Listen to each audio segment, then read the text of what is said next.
અત્યારની જે જનરેશન છે એ જેટલું ફિઝિકલ હેલ્થને મહત્વ આપી રહી છે તેટલું જ કદાચ અત્યારે મેન્ટલ હેલ્થને પણ મહત્વ આપી રહી છે.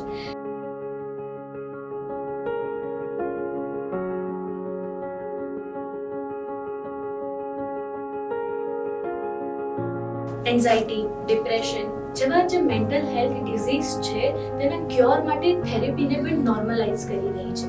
અને આ જ પંથમાં વધુ ચર્ચા કરવા માટે આજે આપણી સાથે જોડાયા છે પોતે એક સાયકોલોજિસ્ટ અને થેરેપિસ્ટ એવા નીરા પટેલ. આજકાલ ચણા મમરાની જેમ ડિપ્રેશન વર્ડ યુઝ કરતા હોય છે. ઇમોશનલ અવેલેબિલિટી એ કેટલું અફેક્ટ કરે છે આમાં? બહુ જ અફેક્ટ કરે છે. પેરેન્ટ્સની અમુક એક્સપેક્ટેશન હોય કે એવું થાય બાળકને કે મારી ઉપર થોપવામાં આવી, આ ફેસિલિટીઝ મને નથી મળી પણ હું મારા બાળકને હા, આપીશ. આ વર્ડ બહુ કોમનલી આપણે Yes. સાંભળવામાં આવે Yes. છે. કેવી સિચ્યુએશન્સમાં બેબી પ્લાન કરાય? તમે એ ડિલીમામાં નથી કે બાળક આવી જશે તો અમારું રિલેશનશિપ સારું થઈ જશે, રાઈટ? હિપ્નોથેરાપી હોય શું એકચ્યુઅલીમાં? એ તમારા સબકોન્શિયસને ટ્રીટ કરવાનો એક ટૂલ છે. આપણે એવી અમુક સિચ્યુએશન સાંભળીએ છે કે બાળક એની ઉંમર પહેલાં મોટું થઈ ગયું. બધા એવું બી કે જેમ જેમ વ્યક્તિ વૃદ્ધ થતું થાય એમ એમ બાળપણ પાછું આવતું જાય. તો એ આપણે કેમ કહીએ છીએ? કારણ કે એ જીદ, એ મમત પાછી આવતી હોય છે, કે રાઈટ? ડિપ્રેશનમાંથી નીકળવાના કોઈ પણ 3 એવા તો એક એક્સેપ્ટ કરો, પહેલી વસ્તુ. The first Acceptance.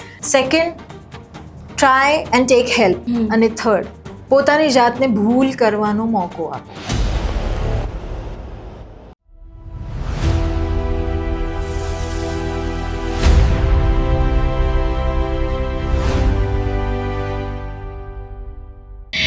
કેમ છો મેમ? બસ મજામાં. તમે કેમ છો? બસ એકદમ મજામાં. તો આપણે આપણી જે આ પોડકાસ્ટની વાત છે એની શરૂઆત આપણે એકદમ શરૂઆતથી કરીએ. તો જ્યારે બાળક નાનું હોય તો એના સિંચનમાં એવી કેવી હોવું જોઈએ આપણે કે જે બાળકને આગળ જઈને જ્યારે મોટું થાય ત્યારે એને કોઈ એવા મેન્ટલ ડિસઓર્ડર્સ ના થાય. પેરેન્ટિંગમાં ઇન શોર્ટ આપણે શું ધ્યાન રાખવું જોઈએ જ્યારે બાળક વિચારો કે 5 કે 8 વર્ષનું હોય કે જ્યારે બાળક સમજવાનું થાય ત્યારે? પેરેન્ટિંગની શરૂઆત તો માના ગર્ભથી ચાલુ થઈ જતી હોય છે. કારણ કે માની જે પ્રેગ્નન્સીનો જે સમય છે એ એને કેટલું શાંતિથી, કેટલા કુલ મગજથી, કેટલા સારા એટમોસ્ફિયરમાં, કેટલું સારું ખાઈને વિતાયો છે એને ઘણી બધી ઇફેક્ટ્સ નાના બાળકને થતી હોય છે. અને શરૂઆતના દિવસો એટલા જ ઇમ્પોર્ટન્ટ છે જેટલા 5-6 વર્ષ પછીના. કારણ કે એ નર્ચરિંગ બહુ નાની ઉંમરથી માના ગર્ભથી જ શરૂ થતું હોય છે. તો સૌથી બેસિક વસ્તુ છે કે તમારી અંદર એઝ અ પેરેન્ટ જો કંઈ પણ ઉચાટ છે, કોઈ બેચેની છે, કોઈ વસ્તુને લઈને દુઃખ છે, કોઈ વસ્તુનો ગુસ્સો છે, તો એને ત્યારે જ તમે હેન્ડલ કરો, ટ્રીટ કરો. કારણ કે એ બધું જ ચેનલાઇઝ થઈને બાળકમાં ટ્રાન્સફર થતું હોય છે. જેના પેરેન્ટ્સ એન્શિયસ છે એના બાળકો પણ એન્શિયસ છે. આજકાલ ADHD બહુ ચાલે છે પણ તમે ઓબ્ઝર્વ કરજો કે એ લોકોના પેરેન્ટ્સમાં જ બહુ જ ઉચાટ હોય, બહુ હદપત હોય, બહુ ચિંતા હોય, ભવિષ્યની ચિંતા હોય, આગળ શું થશે, કેમનું થશે. તો બાળકોમાં એ ચિંતા ઓટોમેટિક આગળ વધતી હોય છે. કઈ રીતે ખાવું, કઈ રીતે ઊંઘવું, કઈ રીતે વાત કરવી, ટોન. આજકાલ લોકો બહુ નાના નાના બેબીઝને ફોન આપી દેતા હોય છે. નો ડાઉટ એ ફોન આપણા જીવનનો એક બહુ એસેન્શિયલ પાર્ટ બની ગયો છે. પણ એની સાથે સાથે આપણે થોડી હેલ્ધી બાઉન્ડ્રીઝ રાખવાની છે. ખાતા હોય ત્યારે ફોન, ઊંઘાડવું હોય તો લોરી પણ ફોન, રાઈટ? કંઈ નથી કરતા, હસબન્ડ વાઈફને કંઈક વાતચીત કરવી છે, કંઈ ડિસ્કશન કરવું છે તો ફોન આપી દે કે જા તું શાંતિથી બેસ, અમને ડિસ્ટર્બ ના કરતો, અમને વાત કરવા દે. એટલે ફ્રી પ્લેનો ટાઈમ નથી મળતો બાળકોને. પોતાની રીતે રમતો રમતા નથી આવડતી, કુદરત સાથેનો સમય નથી મળતો, કાં એ ક્રિએટ કરતા જ નથી આવડતું. સો સ્લોલી એન્ડ ગ્રેજ્યુઅલી આ બધી વસ્તુ ભેગી થઈને પછી તમને 5-6 વર્ષે એવું લાગે કે આ તો મારું સાંભળતો નથી, મારી વાત સાંભળતો નથી. પણ એ બધું જ ગળથુથીમાં ધીરે ધીરે તમે એને આપ્યું છે. બરાબર, right? So the first step કે પહેલાં તમે જે બી એને શીખવવા માંગો છો એને જાતે પ્રેક્ટિસ કરો, પોતાની અંદર એક કામનેસ ડેવલપ કરો. ઓટોમેટિક તમારું બાળક કામ થશે. એની અંદર એ બેચેની, એ વલવલાટ ધીરે ધીરે વિલાસે. બરાબર. એક એવું બી હોય છે કે જ્યારે બાળક જન્મે એની પહેલાં જે માતા હોય છે એમને બહુ, આપણે હિન્દુ સંસ્કૃતિમાં વાત કરીએ તો એવું કહે છે કે ભગવાનની કથાઓ વાંચો, એમની જે સ્પિરિચ્યુઅલ બુક્સ છે એ વાંચો, જેમ કે શ્રી કૃષ્ણના જે બાલ લીલાઓ છે, એમની જે બુક્સ લખાઈ છે એ બધું વાંચો. તો એ બધું કેટલું અફેક્ટ કરે છે એમના માઇન્ડ ઉપર? એ બધું ઇમ્પોર્ટન્ટ છે. એઝ અ સનાતની આપણામાં ગર્ભ સંસ્કાર નામની એક રિચ્યુઅલ હોય છે કે જેના થ્રુ એક પૂજા પાઠ હવન મંત્રોચ્ચારની સાથે સાથે એક પુરાણ પણ વાંચવામાં આવે છે જેનું નામ છે પ્રજ્ઞા પુરાણ. એટલે જે લેડી પ્રેગ્નન્ટ છે એ પ્રેગ્નન્સી દરમિયાન એ વાંચે છે, જેની અંદર પોઝિટિવ સ્ટોરીઝ છે. જેમ પંચતંત્રની કેવી સ્ટોરીઝ છે એવી બધી સ્ટોરીઝ છે જે તમને એક સારી ઇમેજિનેટિવ વર્લ્ડ તરફ લઈ જાય છે, પ્લસ સારા વેલ્યુઝ સિસ્ટમ ઇન્કલ્કેટ થાય છે, રાઈટ? અને આ બધું બહુ મેટર કરે છે. તમે જોજો કે તમે માઇન્ડલેસ જ્યારે સ્ક્રોલ કરતા હો તો ઓટોમેટિક તમારી ઊંઘ ઉડી જાય. તમને ઊંઘ આવવાની જગ્યાએ તમારું મગજ અલર્ટ થઈ જાય. પણ જ્યારે તમે સુધિંગ સ્ટોરીઝ, રોમેન્ટિક મૂવીઝ એવું કંઈ જુઓ તો તમને ઊંઘ આવશે. કેમ? કારણ કે આપણા મગજને બી એવી વસ્તુઓ ગમે જે કામિંગ હોય, રાઈટ? સો આ બધું મેટર કરે છે ને. યસ, એક કૃષ્ણ કથાઓ છે કે પછી આ બધી પુરાણ છે, અમુક વસ્તુઓ જે રીડિંગમાં ઇમ્પોર્ટન્ટ છે, થોડી નોલેજવાળી વસ્તુઓ હોય, એ મમ્મીના વિચાર થ્રુ, મમ્મીના આચરણ થ્રુ બાળક તરફ જતું જ હોય છે. કેવી સિચ્યુએશન્સમાં બેબી પ્લાન કરાય? કેવા મેન્ટલ સ્ટેટ પર મમ્મી અને પપ્પા જે હોય છે, મધર ફાધર, એ બંને મેન્ટલ સ્ટેટ પર કેવા હોવા જોઈએ કે બંનેને એવું લાગે કે ના, હવે અમે બંને રેડી છે એક બેબી પ્લાન કરવા માટે, એક જીવનને અમારી જોડે એક બીજી લાઈફ ઉછેરવા માટે? C, as a husband and wife, જ્યારે તમે બંને એકબીજાના સ્વભાવને ઓળખી ગયા છો, જ્યારે તમને એટલું ખબર પડી ગઈ છે કે મારા પાર્ટનરનો સ્વભાવ, એના ઇમોશન, એનું ફેમિલી ચેક, એનું ફેમિલી બેકગ્રાઉન્ડ બધું સમજી ગયા છો તમે એ ડિલિમામાં નથી કે બાળક આવી જશે તો અમારું રિલેશનશિપ સારું થઈ જશે. ત્યારે ક્યારે બી પ્લાન ના કરાય. અને તમારે તમારા જીવનના એક સ્ટેપને વધારવાનો છે તો તમારા મગજમાં ક્લેરિટી હોવી જોઈએ. તમારું ફાઇનાન્સ બી એટલું સુધિંગ હોવું જોઈએ કે કાલ ઉઠીને એવું ના થાય કે હવે શું થશે. તમારા ઇમોશન્સ બી એટલા સેટલ ડાઉન થઈ ગયેલા હોવા જોઈએ કે યસ, મને આ લગ્ન જીવન ગમે છે, રાઈટ? એ એક્સિડન્ટ ના હોવું જોઈએ, રાઈટ? સ્લોલી એન્ડ ગ્રેજ્યુઅલી પોતાને મેન્ટલી, ફિઝિકલી, ઇમોશનલી, ફાઇનાન્શિયલી દરેક રીતે પ્રિપેર કરો અને પછી જ બેબી લાવો. કારણ કે તમારાથી બી એઝ અ પેરેન્ટ્સ ઘણી બધી મિસ્ટેક્સ થવાની જ છે. Of course its a learning process. કોઈ જન્મથી મા બાપ બનીને પેદા નથી થતું. જેમ જેમ બાળક મોટું થાય છે એમ એમ મા બાપ પણ રિફાઇન થતા જાય છે, રાઈટ? અને હવે આપણે મોસ્ટલી ન્યુક્લિયર સ્ટ્રક્ચરમાં રહીએ છીએ. ઘરમાં 2-4 જણા હોય કે હસબન્ડ વાઈફ હોય કે નાનું ફેમિલી હોય છે. ઘણીવાર છોકરું જાતે જ ઉછેરવાનું હોય છે, કોઈ એલ્ડરલી વ્યક્તિના ગાઈડન્સ વગર. પહેલા જોઈન્ટ ફેમિલીઝમાં છોકરા મોટા થઈ જતા હતા, લોકોને ખબર નથી પડતી. પણ હવે તમારે જાતે એને ઉછેરવાનું છે. ઘણી બધી વસ્તુઓ તમને ક્લુ નથી હોતો, તમે અંદર અંદર મૂંઝાયા કરો છો, એકબીજા પર ફ્રસ્ટ્રેશન કાઢ્યા કરો છો. પણ ત્યારે પ્રોફેશનલ હેલ્પ લેવાની. ઘણા બધા પોસ્ટનેટલ ડિપ્રેશનના પેશન્ટ્સ અમારી પાસે આવતા હોય છે કે એ મૂંઝવણમાં જ હોય છે. એક તો શરીરમાં આટલા બધા બદલાવ થતા હોય અને સાથે તમારા પાસે કોઈ સપોર્ટ ના હોય. પોસ્ટ પ્રેગ્નન્સી જે પોસ્ટપાર્ટમ, યસ, પોસ્ટપાર્ટમ એક્ઝિસ્ટ કરે છે.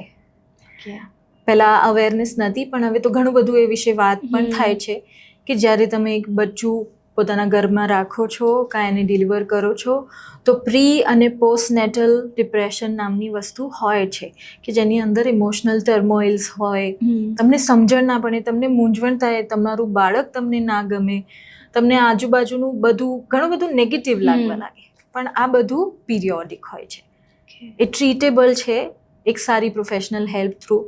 ગાયનેકને કન્સલ્ટ કરીને, સાયકોલોજિસ્ટને કન્સલ્ટ કરો, અમારા જેવા લોકો હોય એ તમને હેલ્પ કરશે. અમુક કામિંગ ટેકનિક્સ હોય, લાઇફસ્ટાઇલ ચેન્જીસ હોય, એનાથી ઘણું બધું ચેન્જ થતું હોય છે.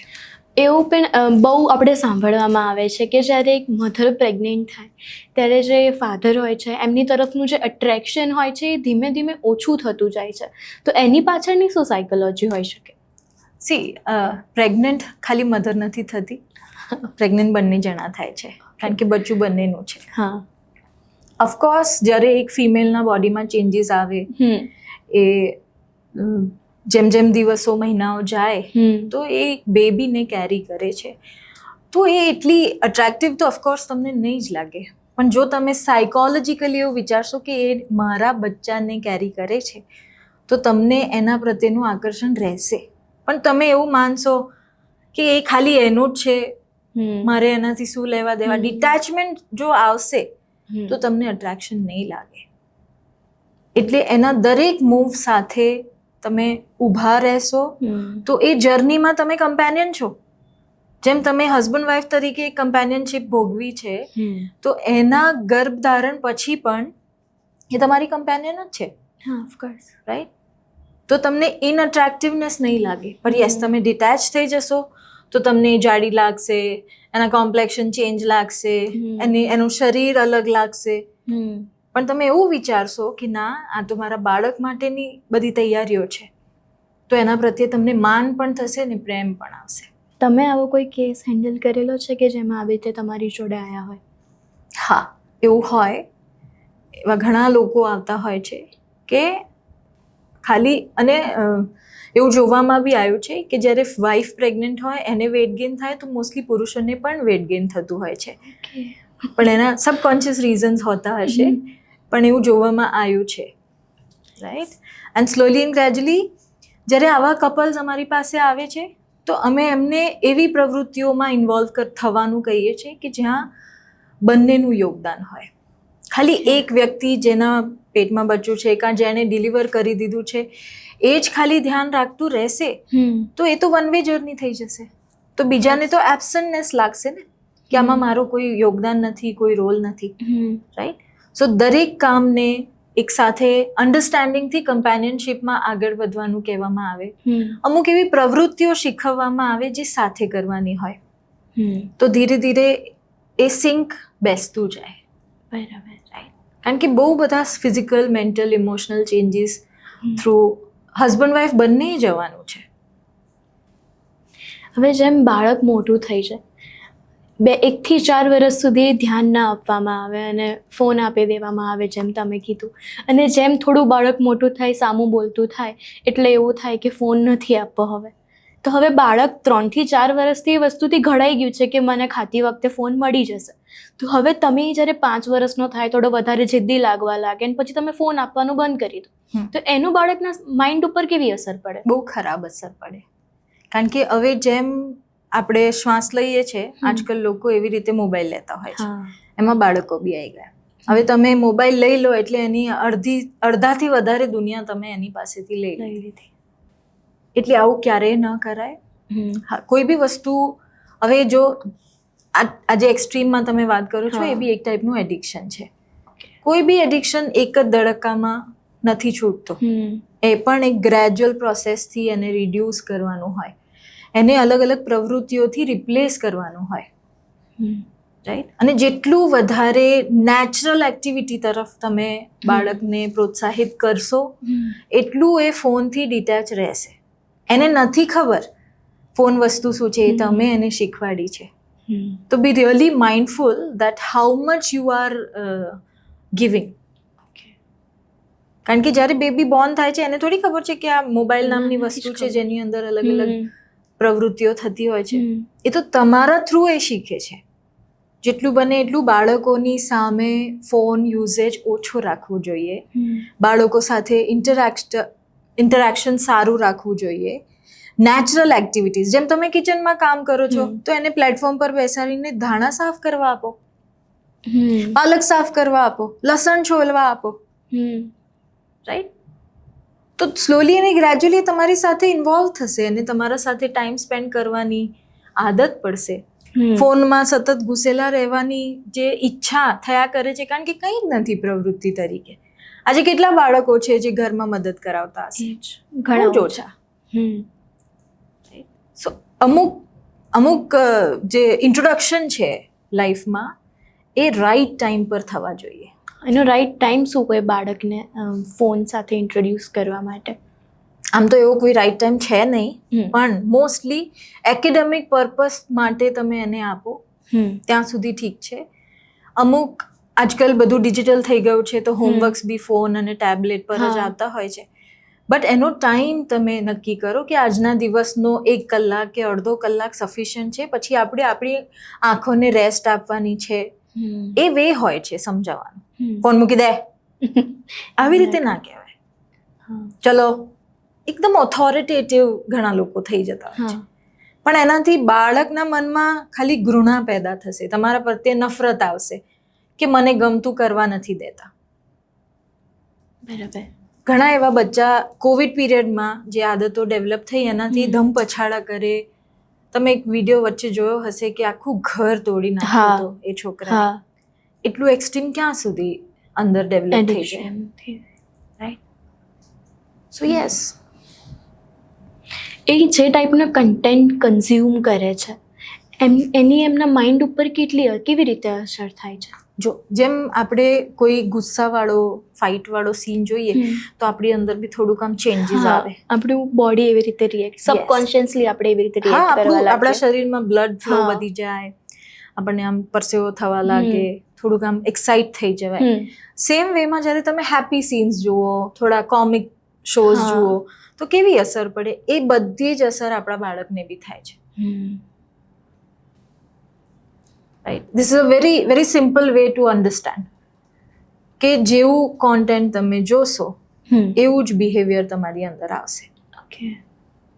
આજકાલ છોકરાઓ કમ્પેરિઝન બી ખૂબ કરે છે કે ફલાણું અહીંયા ફરવા ગયું, આપણે બી જવું એ જઈએ, આ રેસ્ટોરન્ટમાં ગયા આપણે બી જઈએ. એ બધું ક્યાંથી એને ખબર પડે છે? જે જુએ છે એનાથી જ. પછી એને એવું લાગશે કે મારા જ પેરેન્ટ્સ નથી લઈ જઈ શકતા, કાં આપણે અહીંયા જવું જ જોઈએ તો જ મારી લાઈફ હેપી છે, તો જ મને મજા આવશે. એ કર્યા પછી બી મજા આવશે કે નહીં એ તો પ્રશ્ન જ છે. Right? So always have sum nice healthy boundaries કે જેમાં બચ્ચાઓની માટે ડૂઝ અને ડોન્ટ્સ ક્લિયર હોય કે આપણે આટલું કરીશું અને આટલું નહીં કરીએ. તો એમના મગજમાં જે કન્ફ્યુઝન ક્રિએટ થશે, બહુ એક્સપેક્ટેશનના પહાડ બનતા હશે, તો એ થોડા ઓછા થશે.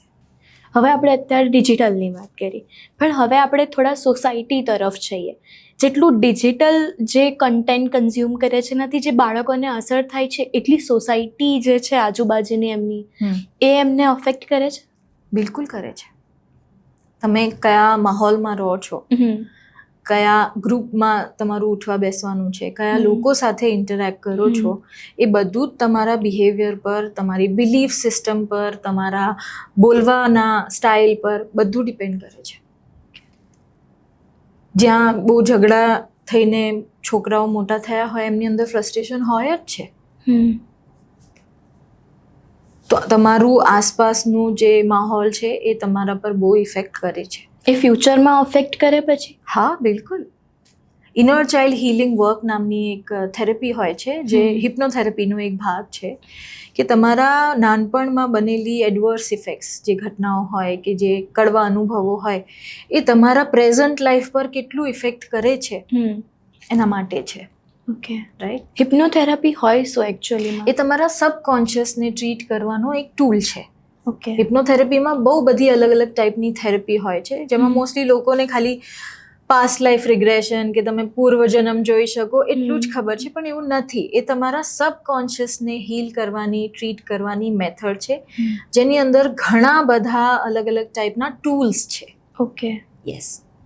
હવે આપણે થોડું ટીનેજ તરફ જઈએ. ટીનેજની અંદર હાર્મોનલ ઘણા બધા ચેન્જીસ થાય, સ્કિન ચેન્જીસ પણ ઘણા બધા થાય, જેને કારણે બાળકો કમ્પેરિઝનમાં આવી જાય કે આ સારું દેખાય છે, હું નથી સારું દેખાતો. તો એની કંઈ અસર થાય? બિલકુલ થતી હોય છે. સી, ટીનેજ એટલે શું કે ના હવે તમે બાળકમાં ગણાવ છો કે ના તમે એક મોટા માણસમાં ગણાવ છો, એટલે બહુ કન્વિનિયન્ટલી તમને ક્યારેક મોટું બનાવી દેવામાં આવે, કાં તો એવું કહેવામાં આવે કે હમણાં તું નાની છે, કાં નાનો છે, તને ખબર નથી પડતી. રાઈટ? સો એ એક કન્ફ્યુઝ સ્ટેટ છે કે જેની અંદર ઇમેન્સ બોડીલી ચેન્જીસ આવતા હોય છે.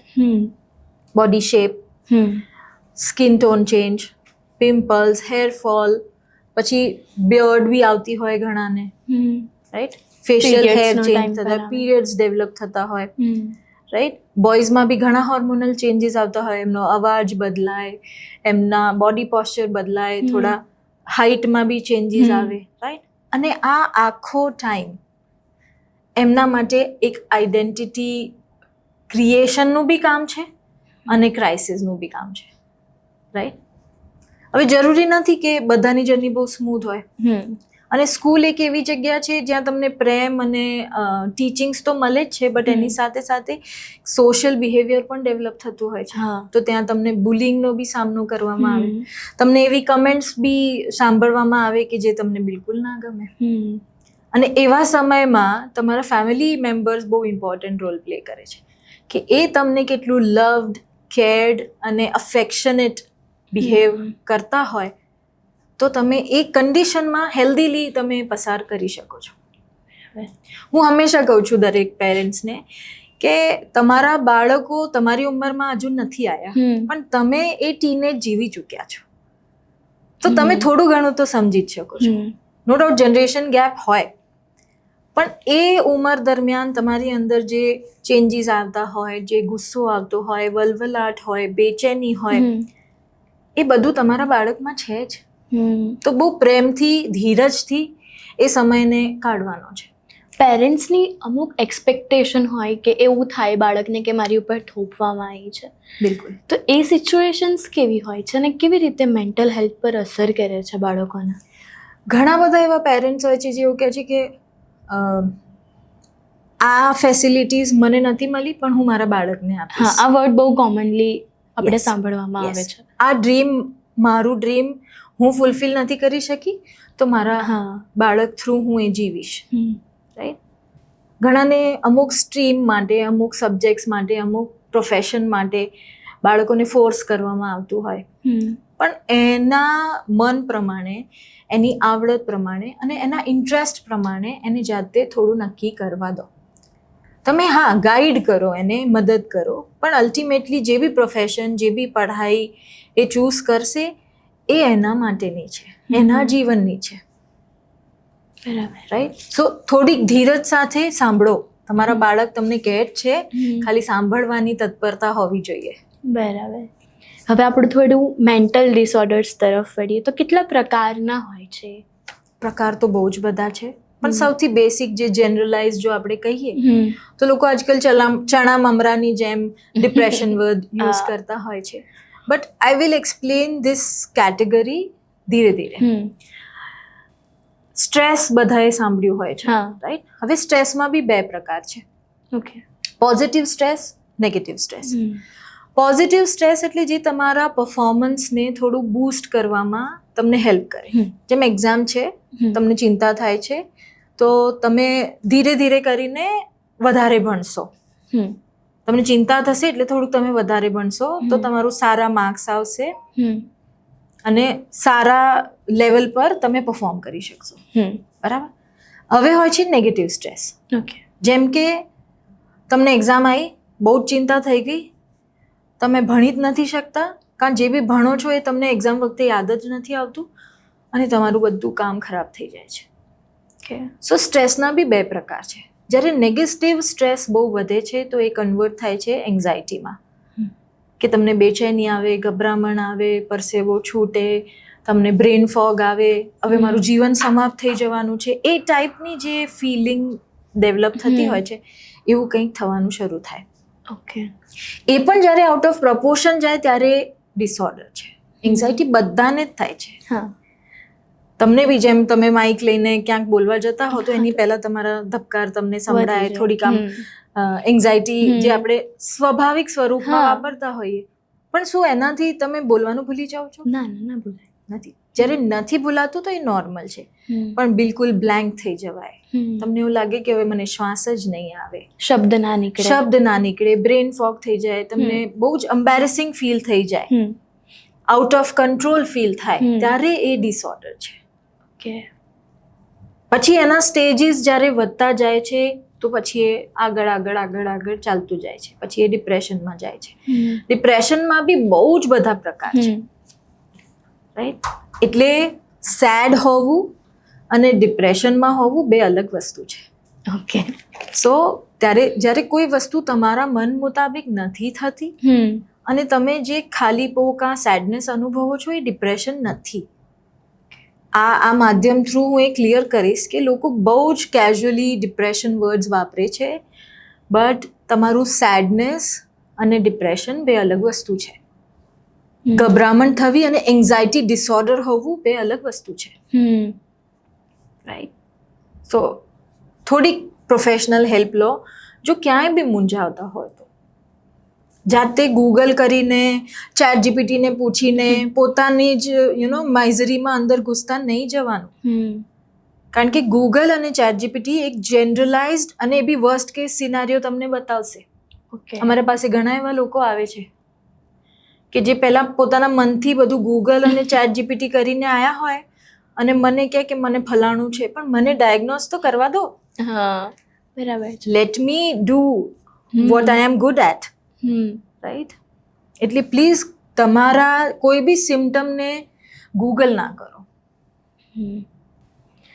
ડિપ્રેશનમાં આપણે એવા બી ઘણા બધા કેસીસ સાંભળીએ છીએ કે લોકો એટલા ડિપ્રેસ હતા કે એમણે સુસાઇડ કરી લીધું. તો એ કયા ડિપ્રેશનના સ્ટેજમાં થાય એ છે? એકદમ એક્સ્ટ્રીમ સ્ટેજીસમાં હોય, કોઈ સોલ્યુશન નહીં આવે, મારી જે સફરિંગ છે એનો કોઈ અંત નહીં આવે. એટલે હંમેશા જો કોઈ દુઃખી તમને આજુબાજુ લાગે છે, કોઈ સાયલેન્ટ થતું જાય છે, તો એની સાથે ખાલી સંવાદમાં રહો. થોડીક એને સજેશન્સ આપો, એને માર્ગદર્શન આપો જો એ માંગે છે તો. એ નથી બી માંગતું તો એની સાથે ખાલી અવેલેબલ રહો. જ્યારે કોઈ વ્યક્તિને એવું લાગે છે કે હવે મારા જીવનમાં કંઈ જ બાકી નથી, કોઈ જ મારું નથી, ત્યારે એને જીવન જીવવા લાયક નથી લાગતું. અને ઘણા એવા લોકો પણ છે કે જે તમને બહુ નોર્મલ દેખાય દુનિયામાં, પણ એ એક એવી કન્ડિશનથી પસાર થતા હોય અને અચાનક તમને કંઈક બેડ ન્યૂઝ મળે, રાઈટ? સો એક જેન્યુઅન કનેક્શન ડેવલપ કરો. દુનિયામાં બહુ નહીં, પણ એક માણસ એવો હોવો જોઈએ કે જેને તમે દિલ ખોલીને પોતાની વાત કહી શકતા હો, તો તમને ક્યારેય તકલીફ નહીં પડે. ઇમોશનલ અવેલેબિલિટી એ કેટલું અફેક્ટ કરે છે આમાં? બહુ જ અફેક્ટ કરે છે. ઇમોશનલ અવેલેબલ હોવું મસ્ટ છે. આજે તમે મને કંઈક વાત શેર કરતા હો, રાઈટ? હું ખાલી સાંભળી રહી છું, પણ તમારી સાથે કનેક્ટ નથી કરતી, તો કેવું ફીલ થાય? એને જ કહેવું ઇમોશનલ અવેલેબિલિટી.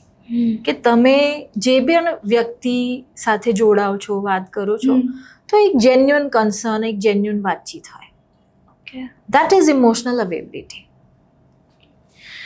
હવે આપણે એન્ઝાયટી અને ડિપ્રેશન વિશે વાત થઈ, તો આપણે ઘણી વખત એવા કેસીસ બી સાંભળ્યા છે કે એન્ઝાયટી અટેક્સ આવી રહ્યા છે.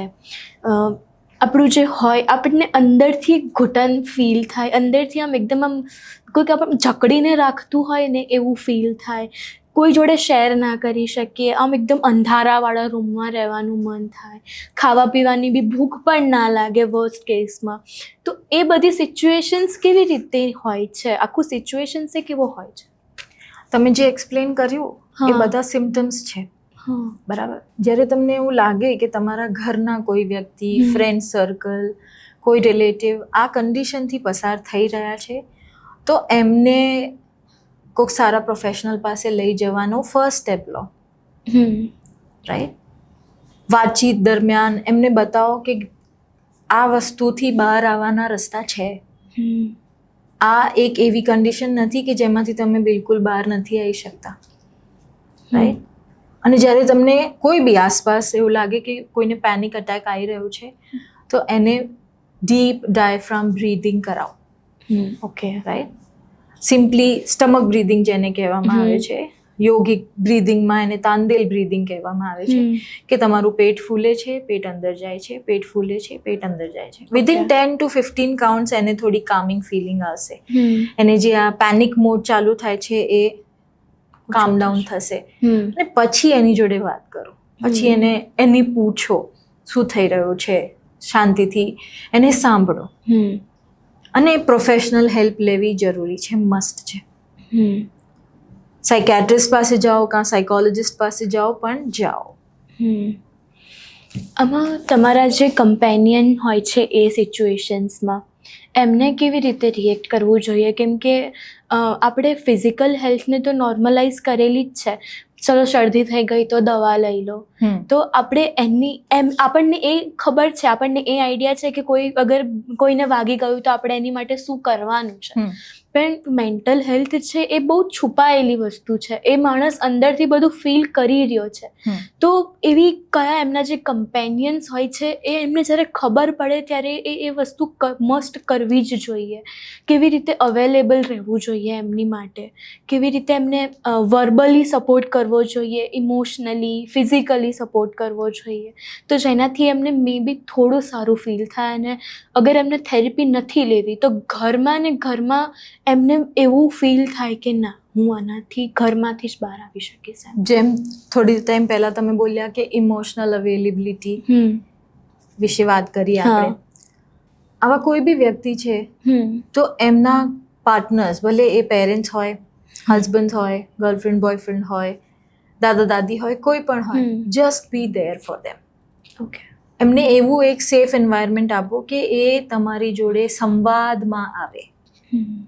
એવું વારે વારે પૂછપૂછ નહીં કરવાનું, શું થાય છે તને, એવું નહીં પૂછવાનું, પણ માથે હાથ ફેરવી દો, સાથે શાંતિથી બેસો, કંઈ બી બોલ્યા વગર, જસ્ટ બી ધેર. ઓકે. એને જ્યારે સેફ ફીલ થશે એ ઓટોમેટિક તમારાથી વાત કરશે. આપણે ત્યાં મોસ્ટ કોમન છે, હવે તમને કેવું લાગે છે? હા, એવું ના પૂછાય. હા. WHO અકોર્ડિંગ 1.11 બિલિયન લોકો આ વસ્તુથી સફર કરે છે ઇન અ મંથ, આખી વર્લ્ડમાં. તો આ બહુ મોટો આંકડો છે. તો તમે એક સાયકોલોજિસ્ટ લોકોને શું સજેસ્ટ કરશો કે આટલા બધા લોકો સફર થઈ રહ્યા છે, it's not a normal thing. તો શું તમે સજેસ્ટ કરશો? Go back to your roots. Right. આપણે જે એક હોડમાં દોડી રહ્યા છીએ, તો at the same time take out some time for yourself. આપણે ખરેખર જે સાત્વિક લાઈફસ્ટાઈલ જીવીને આપણી આગળવાળી જનરેશન સારું જ કરી છે, ત્યારે જ આપણી પાસે આ બધું છે. રાઈટ. તો એક દેખાદેખીવાળી લાઈફસ્ટાઈલ તરફથી એક ઇન્ક્લુઝિવ પોતાની લાઈફસ્ટાઈલમાં ઇન્ડલ્સ થવાની જરૂરત છે. એક કુદરત સાથેનો જુડાવ લાવવાની જરૂરત છે. પૈસાને જેટલું ઓવર મહત્વ આપી દીધું છે, બધાને જરૂરત છે પૈસાની, પૈસા હોવું જરૂરી છે. રાઈટ. પણ જે ઓવર થઈ ગયું છે ને, કોઈ બી વસ્તુ જે ઓવર છે એ નુકસાનકારક છે જ. તો એક હેલ્ધી નેચરલ લાઈફસ્ટાઈલ તરફ આગળ વધો. પોતાના માટે હેલ્ધી વેમાં. ફોન જોવું પોતાના માટે સમય કાઢવું નથી. નેચરમાં વોક કરવું, પોતાના બ્રીધિંગને ઓબ્ઝર્વ કરી, પોતાના થોટ્સને ઓબ્ઝર્વ કરવું, બોર થવું, આ બધું જ એટલું જ ઇમ્પોર્ટન્ટ છે. આજકાલ કોઈ બોર નથી થતું. એકલતામાં કંઈ પણ કર્યા વગર સમય નથી વિતાવતા. પોતાની મી ટાઈમનો મતલબ એવો નથી કે you are scrolling your phone, watching series and seeing Anupama or any other serial. Right? Me time is not there. Me time એટલે પોતાની જાત સાથે સમય વિતાવો. તો એના તરફ આગળ વધો અને પ્રાકૃતિક જીવન તરફ આગળ વધવું સૌથી ઇમ્પોર્ટન્ટ છે. એવું આપણે બહુ સાંભળ્યું છે ફિલ્મોમાં પણ, હસતા લોકોની પાછળ એક મોટું ગમ છુપાયેલું છે ટાઈપ ઓફ થિંગ. જે લોકો બહુ હસે એવડા એ લોકો બહુ દુઃખી હોય. તો આ જે સ્ટીરિયોટાઈપ છે એ સાચો છે? એક નોર્મલ હસતો ચહેરો તો નોર્મલ જ છે. રાઈટ. પણ એક નેચરલ સંવાદમાં બી જો બહુ જ હસી આવ કરે છે તો પછી એ પ્રોબ્લેમ તો છે. ઓકે. તો હસવું બી પ્રોબ્લેમ છે? ઓવર તો કોઈ બી વસ્તુ પ્રોબ્લેમ છે. Okay. So you are hiding something. Right. એક નોર્મલ, જેમ તમે હું હમણાં વાત કરીએ ને, એક નોર્મલ નેચરલ હસતો ખિલખિલાતો સંવાદ હોય, દેટ્સ ઓકે. પણ કંઈ જ નથી અને છતાં બી હી થતી હોય તો પછી yes, sometimes yes it is an issue. ઘણા લોકો પોતાની હસી પાછળ પોતાના ઇમોશન્સને છુપાવતા હોય છે, પણ એટલું બધું એ બહુ શું કહેવાય, it's a very complicated thing to identify. Okay. तो ये क्या गम है जिसको छुपा रहे हो, હા હા. हाँ ये गाने के जैसे अच्छा है.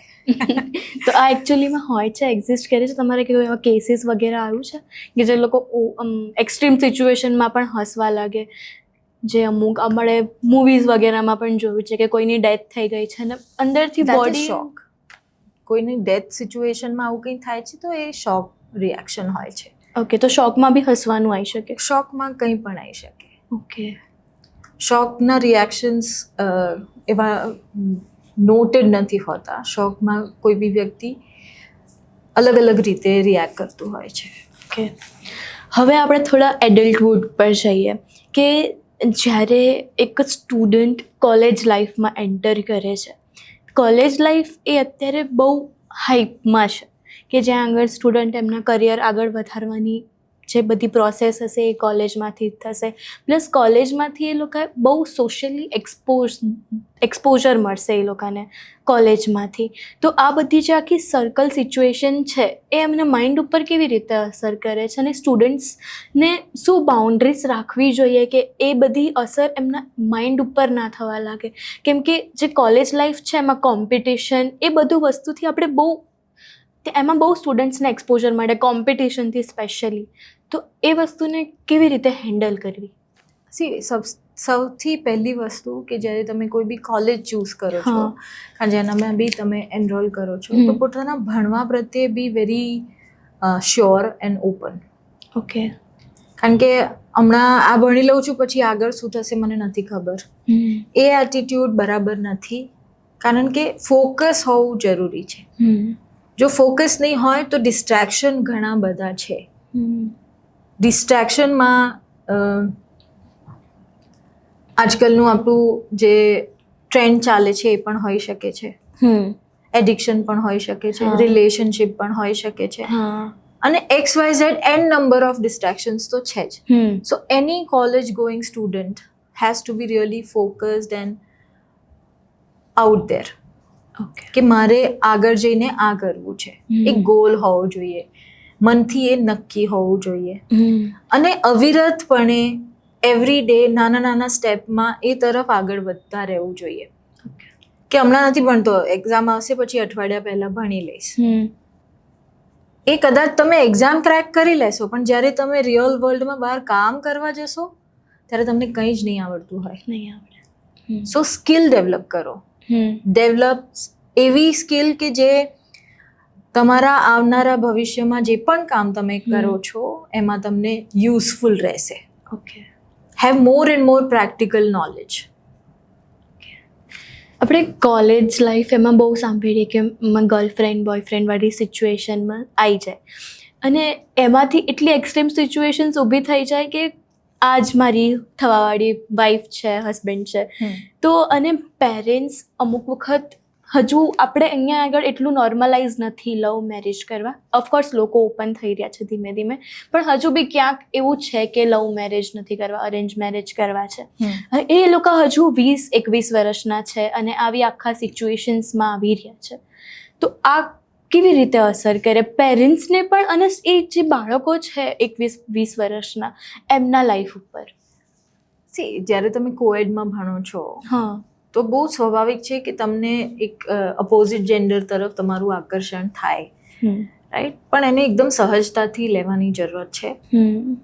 આ જ મારી ધર્મપત્ની થશે, આના જોડે જ હું લગ્ન કરીશ, પણ એ બધા વિચાર પહેલા તમે એક ઘર લઈને તમારું ગુજરાન કઈ રીતે ચલાવશો એ તરફનું ધ્યાન રાખો. બંને જણા. લગ્ન બધાય કરવાના જ છે, આગળ જઈને તમારે તમારું ફેમિલી બનાવવાનું જ છે, એ બધું થવાનું જ છે, બટ એની પહેલા જે તમારી બેસિક નીડ્સ છે જે હમણાં તો મમ્મી પપ્પા ફૂલફિલ કરી રહ્યા છે, તમે શું કરશો? જો તમારી વિચારધારા ત્યાં ચાલતી હશે તો તમને આવા બધા વિચાર નહીં આવે જે તમારું ડિસ્ટ્રેક્શન છે એ સમય માટે.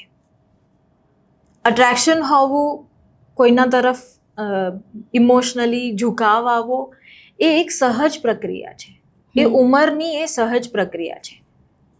પણ ખાલી એમાં જ ઓતપ્રોત થઈ જવું અને પોતાના કરિયર તરફ, પોતાના ગુજરાન તરફ બિલકુલ વિચાર ન કરવો હમ. પાગલપન છે.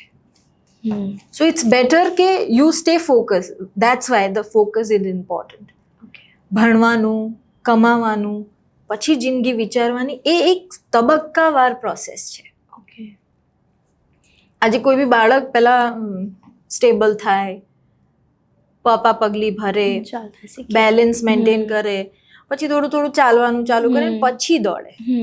પહેલા દિવસથી કોઈ દોડતું નથી. હા, બરાબર. તો જ્યારે આપણે ટીનેજ અને specially this college going girls and boys, એમને પહેલા દોડી જવું છે, પછી આખું રિવર્સ સાયકલ આવે. એટલે ત્યારે બ્રેકઅપ થાય, છૂટાછેડા થાય, પછી એનું પેકેજ અલગથી આવે, રાઈટ? તો તબક્કા આગળ વધો.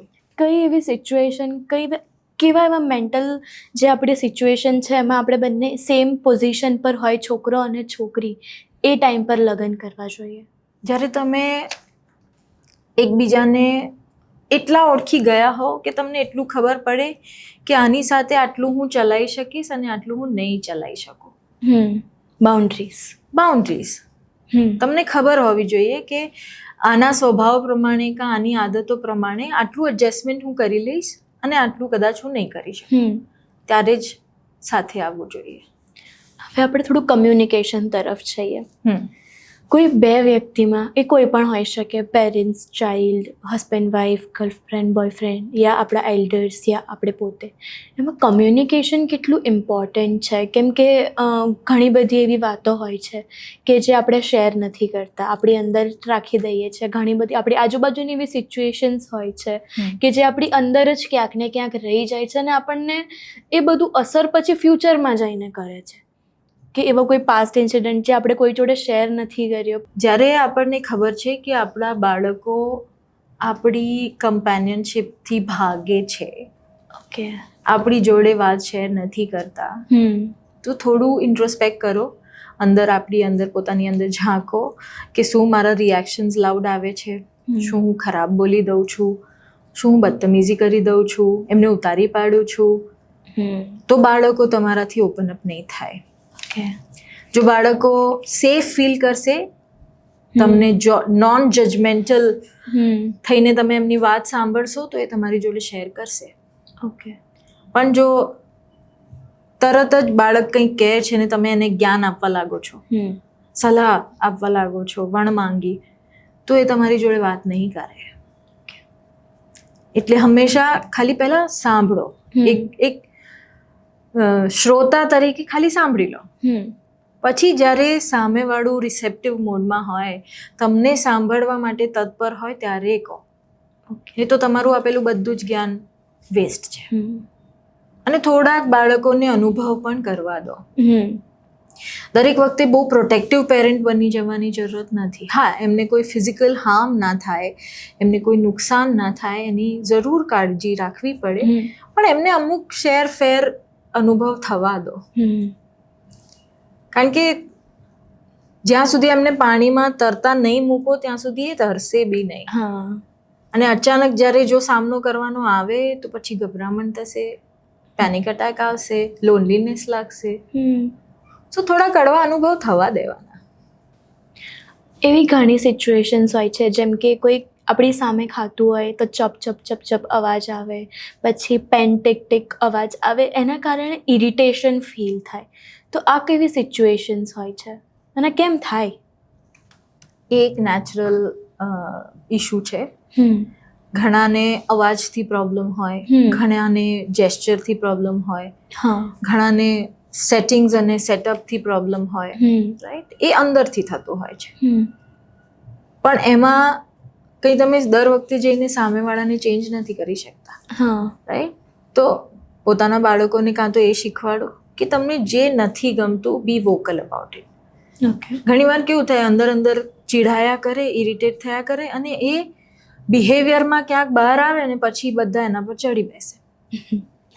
સો ઇટ્સ બેટર કે એને પહેલા દિવસથી એ શીખવાડો કે તમને જે નથી ગમતું એ બાબતે બી વોકલ, કે પ્લીઝ ચપ ચપ કરીને ના ખાશો, કા મારી જોડે આ ટોનમાં વાત ના કરો, કા મારી આગળ આટલી આવી આ ટાઈપની વાતો ના કરો.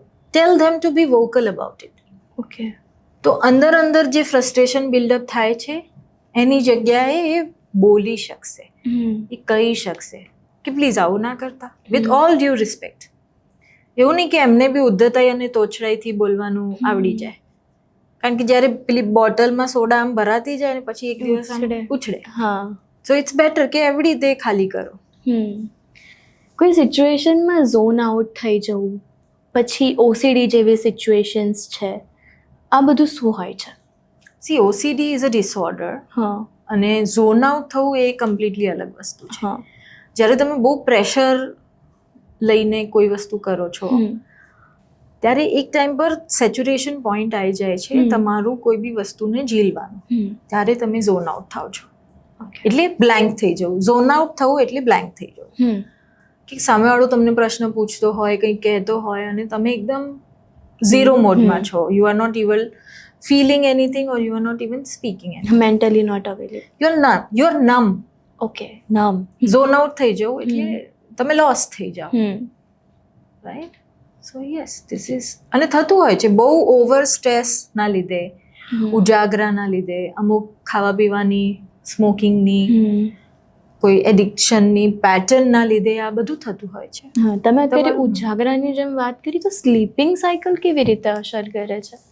સ્લીપિંગ બહુ જ ઇમ્પોર્ટન્ટ પાર્ટ છે આપણા જીવનનો, કારણ કે એ તમારી સિસ્ટમને રિબૂટ કરે છે. હા, રાઈટ. ઘણા એવું કે મને તો બહુ ઊંઘ આવે છે, હું તો મસ્ત મજાનો છું, અને ઘણા કે ના ના મને તો બસ 4-5 કલાકની ઊંઘ મારા માટે કાફી છે. સ્લીપ ના ઓછી હોવી સારી છે, ના બહુ વધારે હોવી સારી છે. સ્લીપ રેગ્યુલેટેડ હોવી જોઈએ, ના ઓછી ના વધારે. અને એ દરેકની બોડી ટાઈપ અને પરિશ્રમ કેટલું કરે છે દિવસ દરમિયાન એના પર ડિપેન્ડ કરે છે. લોકો કહે છે 6 to 8 hours of sleep, but it may differ, it may very, right? એનું કોઈ એવું ફિક્સ મેન્યુઅલ નથી, નોર્મ નથી. પણ યસ, તમારા નર્વસ સિસ્ટમને એક સારી એવી શું કહેવાય, રિલેક્સેશન, રિફ્રેશમેન્ટ મળી શકે એટલી ઊંઘ તમારી હોવી જોઈએ. અને આજકાલ બ્લુ લાઇટ ફોનના લીધે અને over excessive use of TV also and gadgets also લોકોની ઊંઘ ડિસ્ટર્બ થાય છે. સો ફોલો સર્ટન સ્લીપ રિચ્યુઅલ. ઊંઘતા જે બી સમય તમે નક્કી કરો છો કે ભાઈ મારે 10-11ની વચ્ચે સૂઈ જવું છે, તો 2-3 કલાક પહેલાં થોડી ડીમ લાઇટ્સમાં આવો. ફોન બી જુઓ છો તો થોડી બ્રાઇટનેસ એકદમ ઓછી કરી દો. મગજને સ્ટિમ્યુલેટ કરે એવી વસ્તુ ના જુઓ, એવા ડ્રિંક્સ ના પીવો, કોફી ના પીવો, રાઈટ? મગજને સ્ટિમ્યુલેટ કરે એવી કોઈ બી વસ્તુ જો તમે કરતા રહેશો તો તમારી ઊંઘ પર એની ઇફેક્ટ આવશે જ. લોકો રાત્રે બી જીમ જતા હોય છે, તો અમુક હેબિટ્સ ચેન્જ કરવાની જરૂર છે. હવે આપણે થોડું કોર્પોરેટ તરફ જઈએ. કોર્પોરેટમાં ઘણી ઓફિસ પોલિટિક્સ જેવી સિચ્યુએશન્સ હોય છે, પછી ક્લોધિંગ વાઇઝ કે આમણે આવા કપડાં પહેર્યા છે, મેં આવા કપડાં પહેર્યા છે.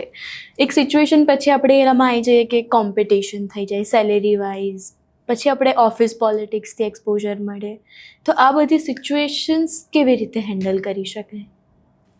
આ દરેક સિચ્યુએશન બહુ અલગ અલગ લેવલ પર ચાલતી હોય છે.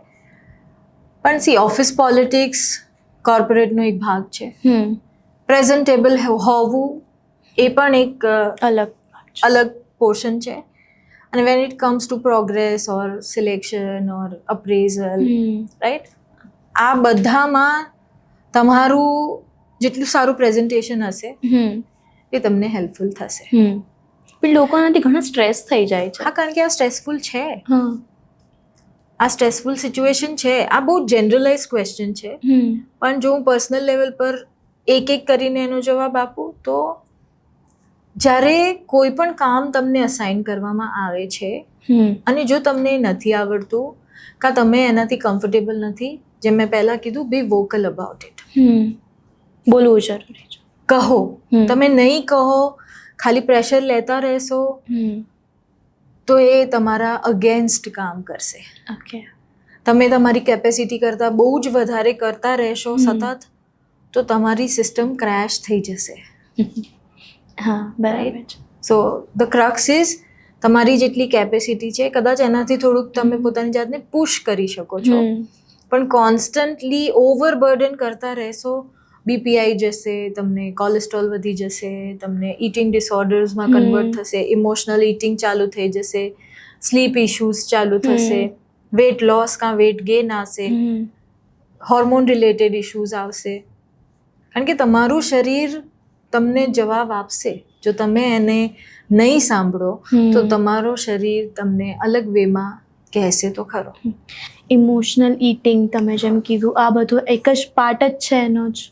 ઇમોશનલ ઇટિંગ કોઈ વ્યક્તિ ક્યારે કરે છે? જ્યારે એ સ્ટ્રેસમાં છે અને એને સારું ફીલ કરવું છે, એટલે ખાઈને એને સારું લગાડવાનો પ્રયત્ન કરે છે, રાઈટ? સો ઇમોશનલ ઇટિંગ ઘણા બધા યંગસ્ટર્સ, ઇવન નાના કિડ્સમાં પણ દેખાય છે.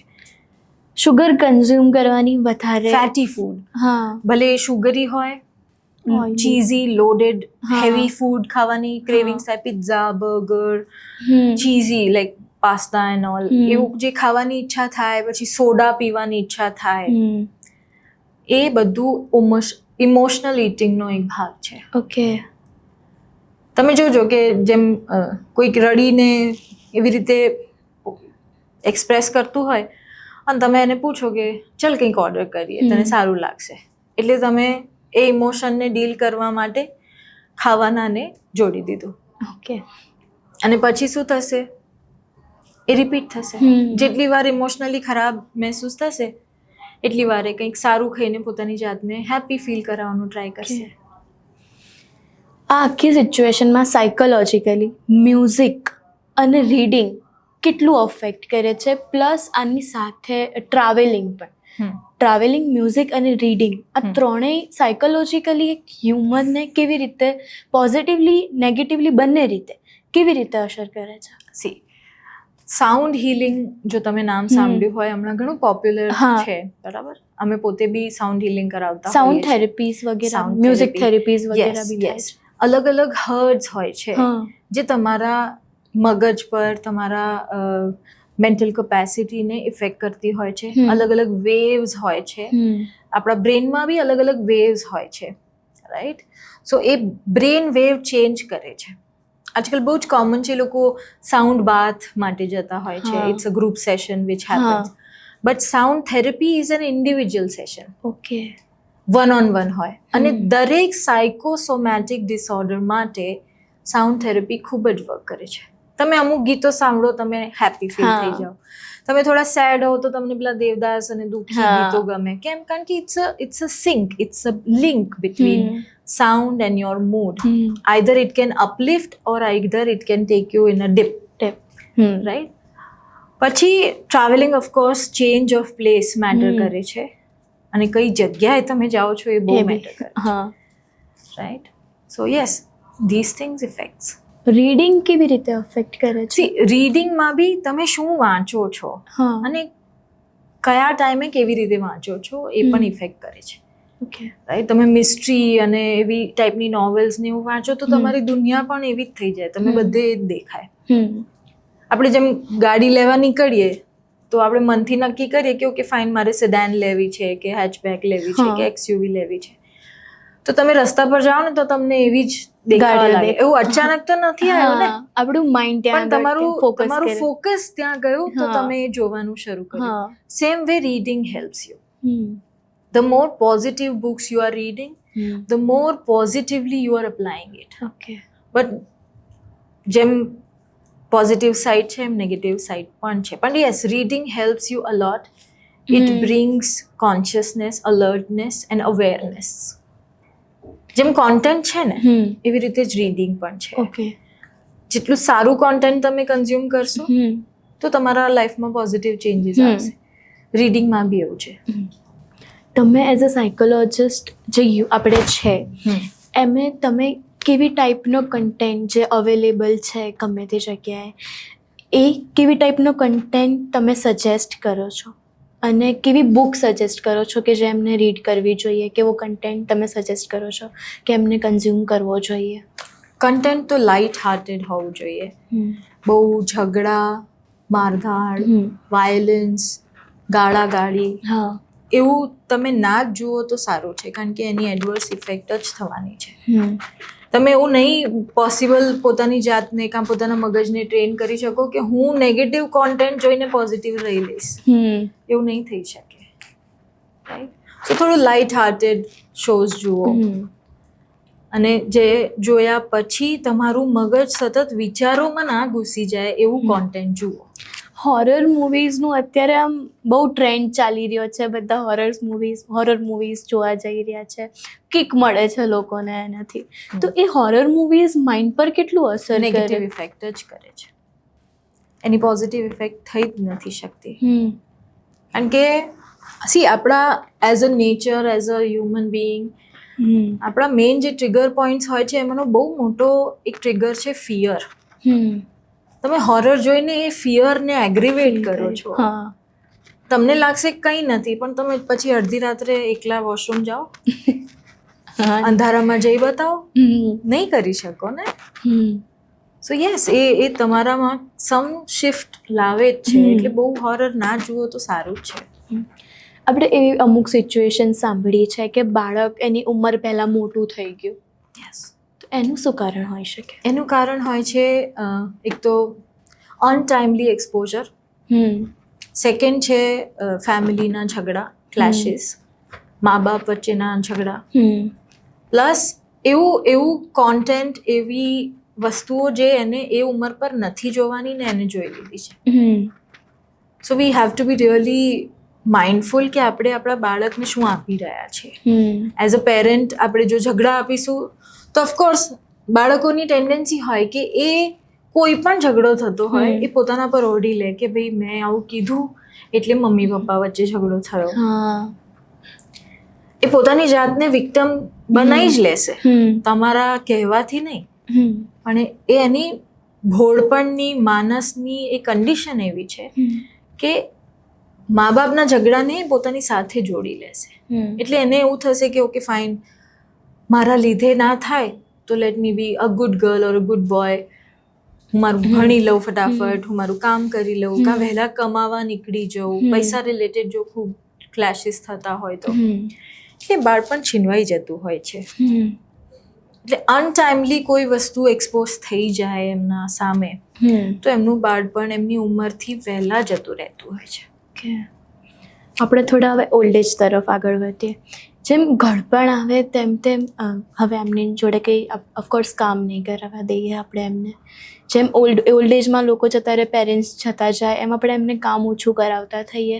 પ્લસ એ લોકો જોડે કંઈ બીજું હોય નહીં કરવા માટે એ સિચ્યુએશન્સમાં, કંઈક કરે નહીં એ લોકો. તો એ ટાઈમ પર એ લોકોને એકલું ફીલ થાય. એમની જોડે જે આજુબાજુના લોકો છે એ એમની માટે ઇમોશનલી અવેલેબલ બી અમુક ટાઈમ પર નથી હોઈ શકતા. ફોર એક્ઝામ્પલ, એમના જે સન ડોટર હશે એ લોકો જોબ પર જતા રહ્યા હશે, યા તો બીજા કોઈ એમનું જે સોશિયલ કામ છે એમાં ઇન્વોલ્વ થઈ ગયેલા હશે, તો એમને એટલો ટાઈમ નહીં આપી શકે એ મોમેન્ટ પર.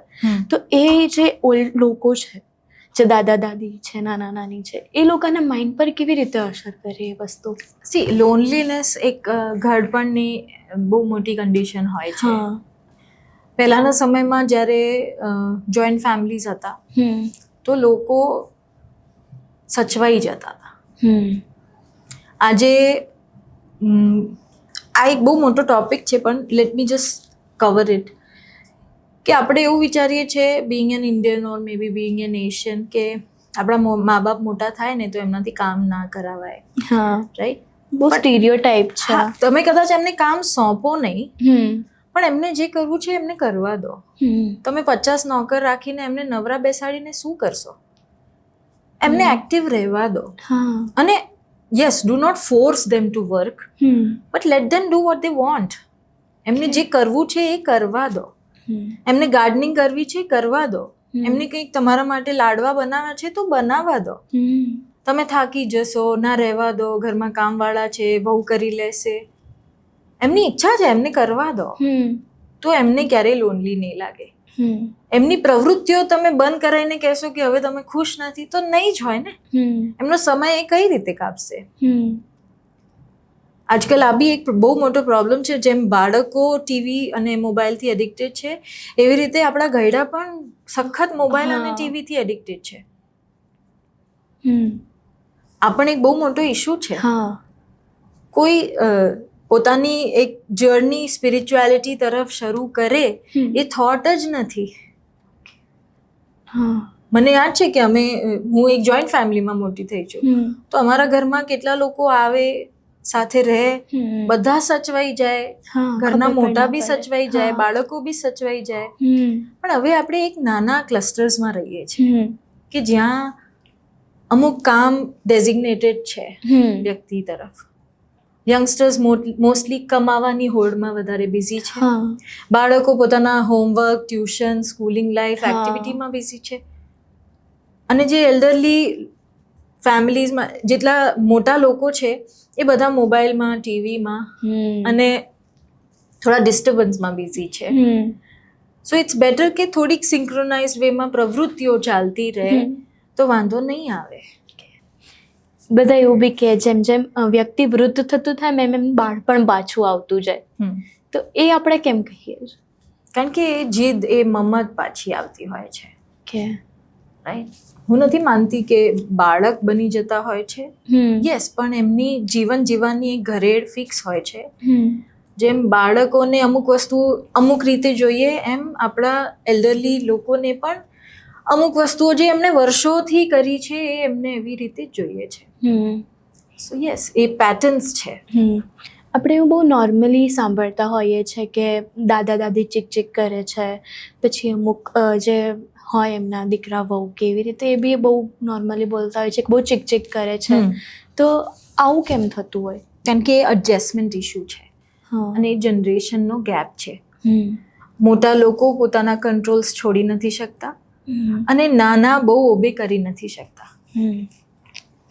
જેમ કદાચ આપણા દાદા દાદી સાંજે ભાખરી રોટલો એવું ખાઈને એમનો દિવસ પતતો હતો, આજે આપણા છોકરાઓને દર થોડા ટાઈમે કંઈક વેરાયટી જોઈએ છે, અને મોસ્ટલી ઘરોમાં આ જ કંકાસનું કારણ બનતું હોય છે. અમારા ત્યાં બી આવે જ ને, ક્લાસિક એક્ઝામ્પલ છે આ.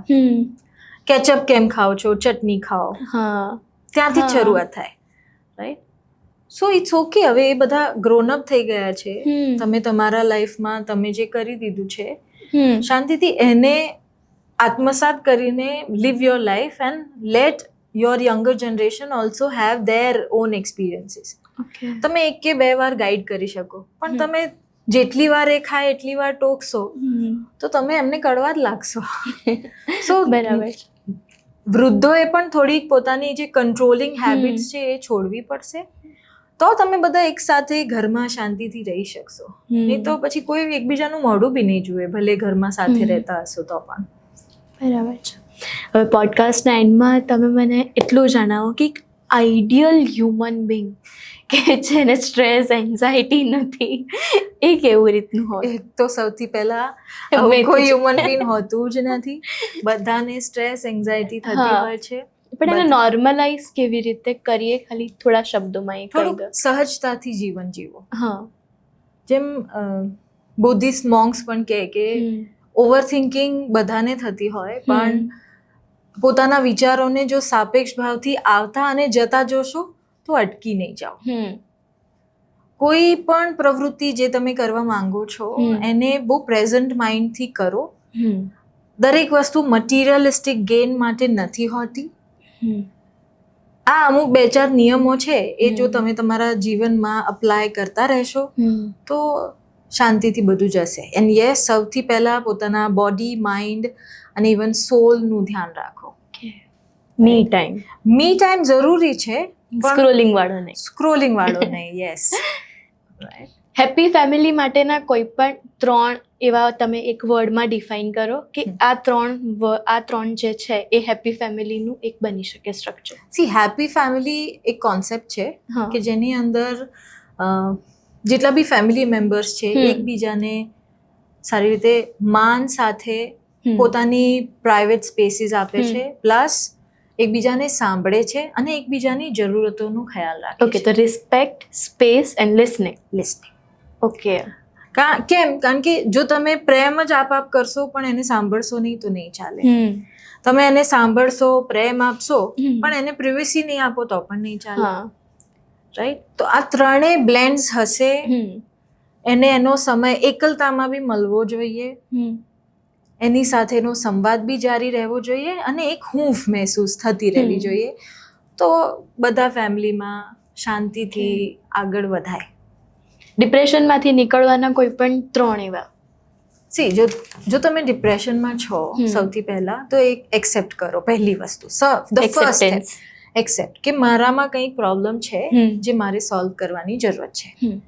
Second, try and take help. જો તમે પોતે હેલ્પ નથી કરી શકતા પોતાની જાતને, ટેક પ્રોફેશનલ હેલ્પ. અને થર્ડ, પોતાની જાતને ભૂલ કરવાનો મોકો આપો. ઘણીવાર કેવું થતું હોય કે આપણે આપણા ગિલ્ટના લીધે ડિપ્રેશનમાં હોઈએ, કોકની વાતને આપણે મનમાં લગાવી લીધી હોય એટલે આપણે ડિપ્રેશનમાં હોઈએ. કાં કોઈ પણ રીઝન ના હોય અને અમુક ન્યુરો ટ્રાન્સમીટરના ઇમ્બેલેન્સથી ડિપ્રેશન થતું હોય છે, રાઈટ?